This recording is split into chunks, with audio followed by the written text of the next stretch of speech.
Saudações, nobres ouvintes do podcast Sem Esperança. A filosofia, está presente, ou até o pensar, digamos assim, o amor pelo conhecimento, para trazer o sentido literal da palavra, ele está em todo lugar. Certo? Ele não é ciência, mas a ciência se baseia nela, até pela questão dos tempos. Mas o que há de principal no caso, o quanto se degrada ela. Um exemplo disso você vai ter, por exemplo, já no Renascimento, no caso do cinismo, do Diógenes. Por exemplo, que a palavra cínico hoje para nós é uma pessoa que é falsa, é uma pessoa que usa de disfarçatez, por exemplo, o hipócrita, certo? E hoje a moda vigorando é o estoicismo, certo? Que, bom, basicamente é uma versão do fique calado e aguenta a trolha, principalmente pelos maus caráteres do mundo, certo? Que fazem um mau uso disso. O problema disso é que assim, eles estão vendendo fórmulas da felicidade, quando na verdade o que acontece é o seguinte, assim, o Marco Aurélio, o Sêneca, entre outros filósofos antigos, eles viviam o que se chamavam de sociedades estamentais, certo?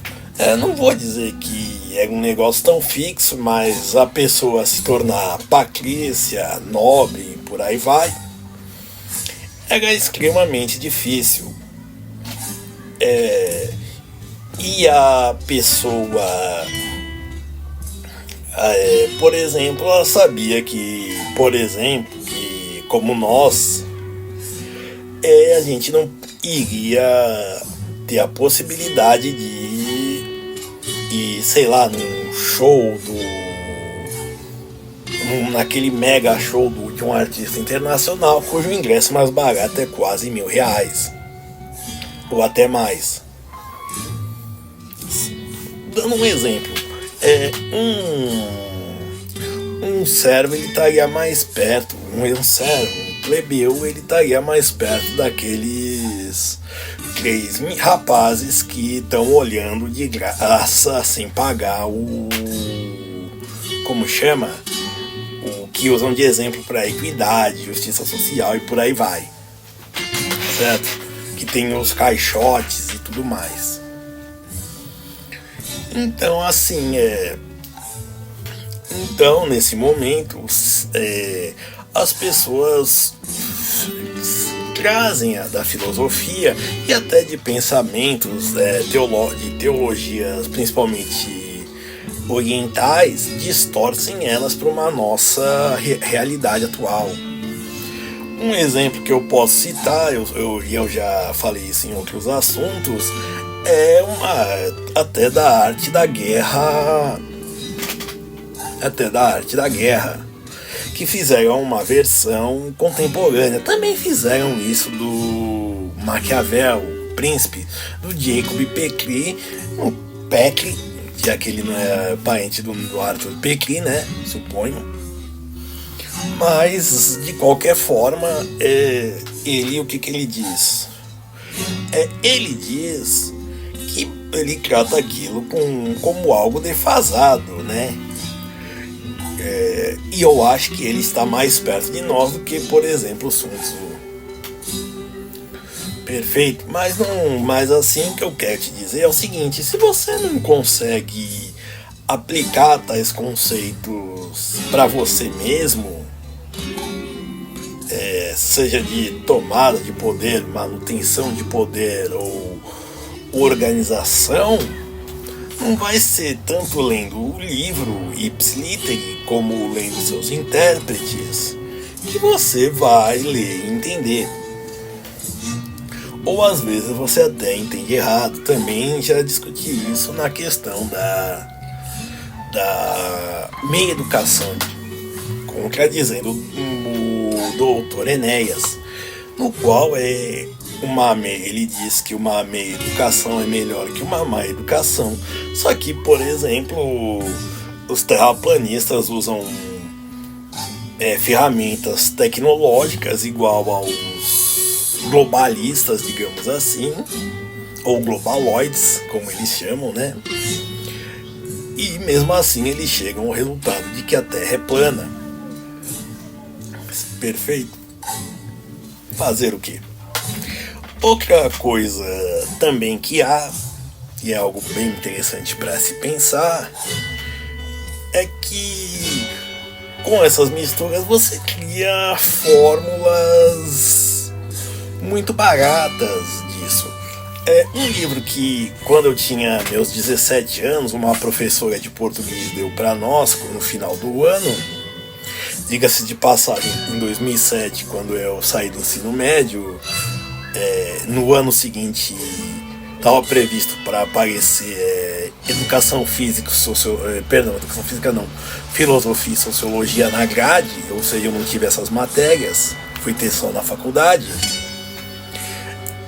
O que acontece, ela nos passou O Monge e o Executivo, e realmente eu achei na época um livro muito bom, bem escrito. E assim, e no caso realmente a qualidade dele está em mostrar as origens dele e usos práticos. Pode parecer que o que eu estou falando é algo contraditório em relação ao que eu disse anteriormente, que esses livros não fazem nada.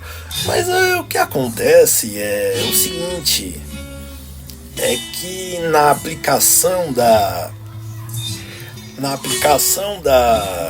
das palavras lidas, do conhecimento adquirido, da informação obtida que se tornou o conhecimento, aquilo passou a fazer algum sentido e ter algum uso, certo? E de onde eu pude me aperceber do que estava acontecendo. Porém, assim, é como, por exemplo, quando o Sun Tzu diz, isso até bem anteriormente, eu sempre achei interessante esse livro, né, da editora Magres, tudo mais legal, né, com aquela capa com dragão, super chique. Então isso fez muito sentido, mas também com o Sun Tzu, do livro, digamos, direto dele, a parte de que o menor caminho é aquele que te dá, não é o mais curto necessariamente, mas o que te dá condições de avançar mais rápido. Isso é um aforismo que eu digo sempre que possível.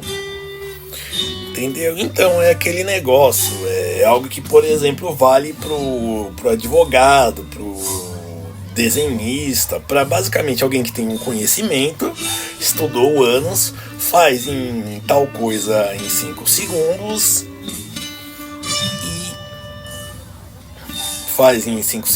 e aí a pessoa olha e pensa, nossa, mas você fez tão rápido assim? Por que você cobra tão caro? E aí vem aquela explicação, porque eu estudei tanto tempo para conseguir fazer isso em 5 segundos. Certo? Então, assim, isso é só um exemplo metafórico para dizer isso. Então, assim, se a pessoa não consegue absorver esse conhecimento, não será com intérpretes, não será tornando versões mais pedagógicas, atualizando. Muito pelo contrário. E a tendência, assim, como as pessoas estão mais sensíveis e mais ignorantes em todos os princípios, como questão desse tipo de vocabulário, por aí vai, pensa em raciocínio lógico, você de fato percebe isso até mesmo no mercado editorial. Onde, por exemplo, você tem uma tradução do latim para o inglês, no caso do Marco Aurélio, onde o editor português, o tradutor melhor dizendo, preferiu usar as métricas, a prosa, digamos assim, da língua inglesa. Ou seja, é uma tradução ruim, certo? E talvez nessa tradução aí haja a traição, né? Contra o Marco Aurélio e seus pensamentos. E também assim há como gente que usa isso como forma de promover uma positividade. Não vou dizer tóxico e tudo mais, porque eu acho que são termos que dizem tudo e não dizem nada. É só mega ofensa. No caso, empolada, certo? Mas mesmo assim, te vende uma positividade que é vazia, porque o que acontece é como te vender uma esperança na vitória do outro e você terminar comendo um roscovo ainda, tendo que dividir esse ovinho único com a família, certo? Você ouve aquela palestra super empolgante e tudo mais, o cara te deixou em êxtase e você volta pra casa e se depara com a fome, né? Como diria o Zeca Pagodinho. Você tá lá com a família, pai, mãe, 3 filhos, dividindo um pacote de miojo. Ainda que isso se tornou caro. Então, assim, a filosofia para mente humana, ela é muito importante, como qualquer leitura, mas para te criar uma carranca e te orientar, certo? Eu sempre digo, para te orientar em relação a como ver o mundo. Um filósofo, ele não tem como missão de dizer as palavras, certo? Mas ele não é um instrutor, mas para te dizer como olhar, entendeu? A parte de instrução dele tá nisso.